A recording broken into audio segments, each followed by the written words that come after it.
விழுப்புரம் மாவட்டத்தில் புயல் மற்றும் மழை வெள்ள பாதிப்புகளை நேரில் பார்வையிட்டார் முதலமைச்சர் மு க ஸ்டாலின்.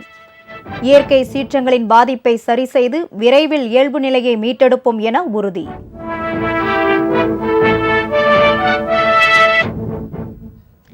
திருவண்ணாமலையில் நிலச்சரிவில் சிக்கியவர்களை மீட்பதில் சிக்கல். 2வது நாளாக இன்றும் நிலச்சரிவு ஏற்பட்டதால் அலறியடித்துக் கொண்டு மக்கள் ஓட்டம்.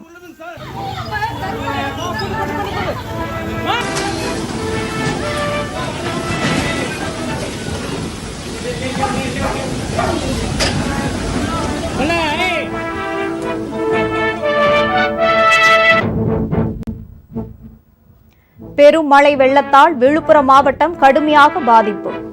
திருச்சி சென்னை தேசிய நெடுஞ்சாலையில் போக்குவரத்து துண்டிப்பு, ரயில் சேவையும் ரத்து. தென்பெண்ணை ஆற்றில் ஆர்ப்பரிக்கிறது வெள்ளம். வீட்டை மூழ்கடிக்கும் அளவுக்கு தண்ணீர் செல்வதால் கடலூர் கள்ளக்குறிச்சி மக்கள் பெரும் அவதி.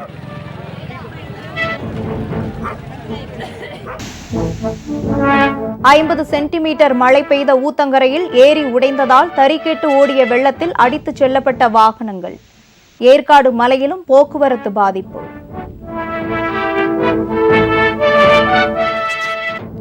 தந்தை பெரியாரை அவதூறாக பேசியதாக வழக்கு. பிஜேபி மூத்த தலைவர் ராஜாவுக்கு 6 மாத சிறை தண்டனை விதித்தது சிறப்பு நீதிமன்றம்.